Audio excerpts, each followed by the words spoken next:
It's 4 a.m. in this London club. Prime time for Smokin Joe.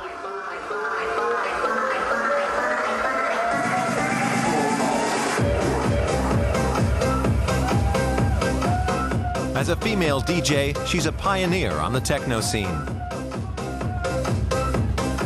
Originally, it was more of a statement, as in, I'm a woman and I can do a man's job, but it was a bit like that. I kind of looked up one day, I used to be out all the parties and all the raves, and I realised there was no women DJing, and I was like, well, that's not right, I'm going to do it. And it was almost like just for a laugh, and I just got obsessed by it, and I just thought, this is it, that's what I want to do. And I think back then, which is, what, over 20 years ago, there was only about 3 other females doing it, and so it was quite a big deal. Smokin Joe is a unique success story.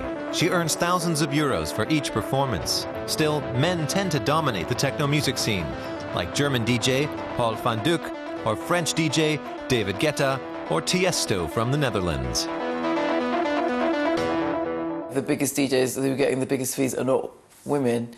We're still very low in the ranks, but there's much more of us now, and I think it just takes a long time to come through. I mean, I was saying, a lot of the women who were doing it when I started, they've had babies, they've got married, and they've actually stopped doing it. And I think that's why you've probably not got these superstar female DJs, because there's not enough of them being around for long enough. When she started in the early 90s, Smokin Joe found different ways to hide her femininity, like wearing a buzz cut and giving herself the name Joe. Back then, she was in her early 20s. She gave up her job as a model to devote herself to music, but it wasn't easy as a woman. In the early days, I mean, promoters wouldn't book me in the right room. They'd put me in the side room. They'd pay me really crap money. You know, it was hard, but because of my personality, I think I didn't really let that get to me. And now I could be like, right, okay, you know what, I'm not having it. And and I was very good at what I did. So you'd get boys standing around the decks, just like waiting for you to make a mistake. And it's a lot of pressure, you know, but because I didn't make any mistakes and I was good. In 1992, the British DJ magazine named Smokin Joe the best DJ of the year, making her the first woman ever to receive that honor. Soon she was in demand around the world. She played in the biggest clubs in Berlin, New York, and Rio de Janeiro. Sometimes she would have 6 gigs on one weekend, all in different cities.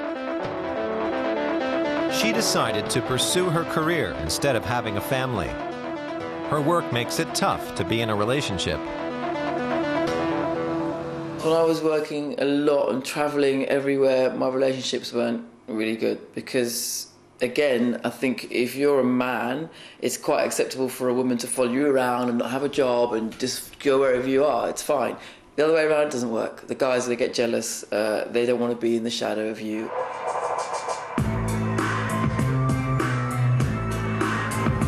Smokin Joe has co-produced several albums, but now she's working on her own studio album for the first time.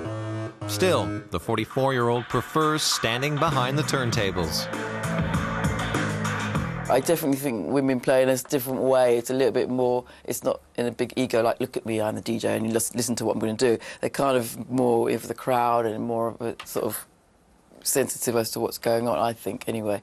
It seems to be a bit more intuitive, whatever the word is.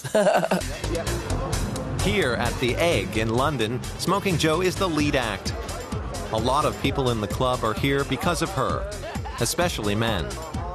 She no longer has to fight for acceptance among colleagues.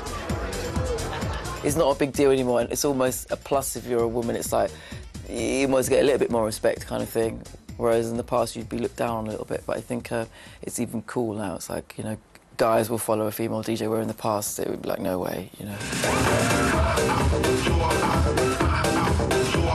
Today, it's London. Then it's back on the road. Smokin Joe's next gig is in Qatar.